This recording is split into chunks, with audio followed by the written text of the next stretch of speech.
Hello, friends. I'm Julie, and I am back. Thank you so much for joining me here at the Doll Coven. I know it has been a couple months. I have been more active on my other tarot channel, and it's hard to juggle two channels, so sorry about that, but here I am. I want to continue with the doll collection series that I started last year.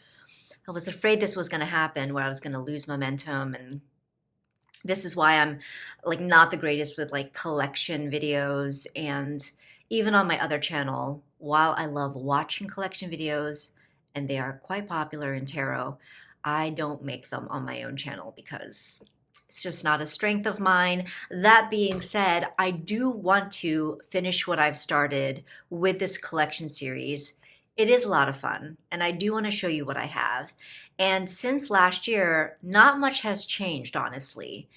Last year turned out to be a somewhat like low buy year for me. So there hasn't been too much of a shift with dolls coming in and dolls leaving. So this installment is dedicated to showing you my Barbie collection and any Barbie adjacent dolls, meaning dolls that would fit into this particular category better than any other, especially with regard to size. So let's go ahead and get started. These are not in any particular order. I do have notes because I'm terrible with remembering names. I don't even know how accurate these are, but I'm doing my best. First doll I'm going to show is this Made to Move Barbie. She is one of the yoga Barbies, but I bought her actually off of Etsy from a doll customizer. So you will notice that she has a different face because I did not care for the face up of the original Made to Move yoga chick. And so when I saw her on Etsy, I had to have her. I don't think this doll seller has an Etsy shop anymore. I will try to find her current information and link that for you. The next one is Barbie Looks number 14. She came out in 2023, and I haven't done anything with her other than to change her out of her very mid stock outfit that she came with.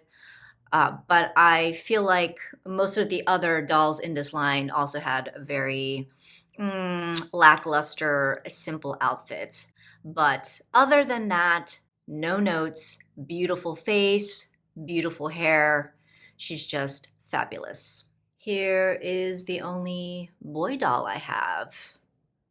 I'm like looking at my doll shelf. Yeah, the only one as of now. This is BTS Yoongi from Mattel, and I gave him a haircut.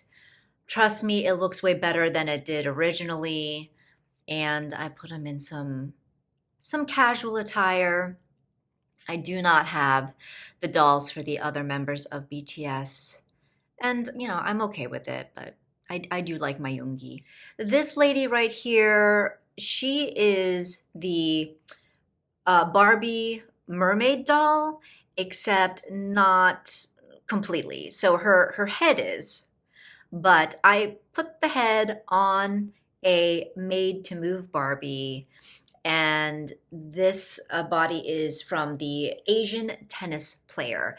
And this is actually a custom that I had seen a few times, like from a few places. I think I first caught wind of it in a Dolly Discord, and I know Kim from the Dolls, Witch, and the Wardrobe also did this mod, as well as somebody on Instagram. I've seen it a few times. It was definitely, I guess, like a more popular mod to do because people really loved this face, which, yes, completely agree, but they did not want the mermaid body. So, and I felt the same way, which is why I also did this mod and I love it. And the outfit is actually from an Illy Forever fashion pack, which is why it's just a tad big, but it still works. So this is the bell from Beauty and the Beast fashion pack. But then actually, I think the shoes are Tea Party fashion pack, like Alice in Wonderland. Anyway, super cute. So speaking of the mermaid body, here it is with the head of an Illy Forever Tatiana inspired doll. So what happened was the Illy Forever doll, she became stained from a fashion pack, actually. It was the Maleficent or like Sleeping Beauty fashion pack. And so her body was stained in several places. I could not get the stains out. So instead of just doing away with the doll, I decided to try this custom and to make this Illy doll into a mermaid. And I think she turned out fairly well. The skin tone matches, and the head is on there pretty securely. I mean, it's a little bit wobbly, so there are only so many positions that it'll stay, but that doesn't bother me. I'm glad that I was able to save her. Here we have Bella from the Twilight Saga Barbie collector series. She is Breaking Dawn 2 Bella, and I purchased her off eBay with birthday money. So I consider her a birthday gift. And I want to say I have seen her recently back in stock and going for a decent price. But when I was trying to look for her, it was kind of hard to get her. So I ended up getting her on eBay. Also from the Barbie Collector Twilight Saga series, we have Twilight Alice, whom I also bought off of eBay. I want to say she is still hard to get. I don't think she is back in stock. This is Dana, my one and only Bratz doll. This used to belong to my mother-in-law, but she gifted her to me. It's an older one. I don't know which year she was released. I did have to give her a bit of a spot treatment, but I think she's looking pretty good. Since I am not a collector of Bratz dolls, I don't follow them closely, but I do know that there was a semi-recent release of like a Sanrio line, and the one that specifically caught my eye was Sasha. I'm sure she is difficult, if not impossible, to get at this point, but she would be the one that I would snatch up if the opportunity arose. Okay, I know she looks a little bit lady of the night, but I did do my best with her. This is the LOL surprise OMG Moonlight BB.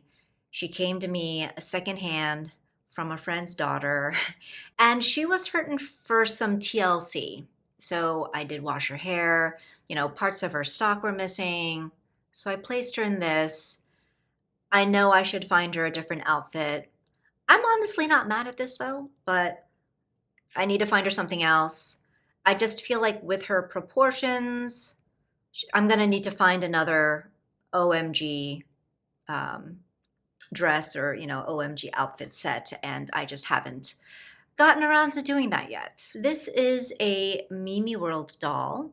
This is a Korean company, and she is inspired by The Little Mermaid.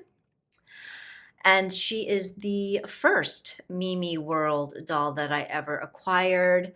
I have gone back and forth, honestly, about whether I want to rehome her or not. But I don't know. I do enjoy her. I do. And she's got pretty hair and she's lovely. She is lovely.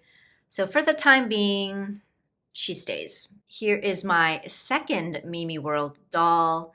This was a gift, and she is in a traditional Korean hanbok.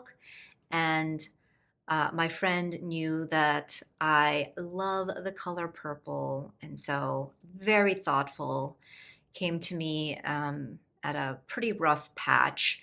And so she was for sure a comfort doll at that time. Last but not least, we have one of the more recent additions to the doll coven, and that is the Barbie Dream Besties Reneé. She popped up on my feed. She was on sale. Can't resist a sale. And apparently I can't resist roller skates, because once I saw the roller skates, I was pretty sold.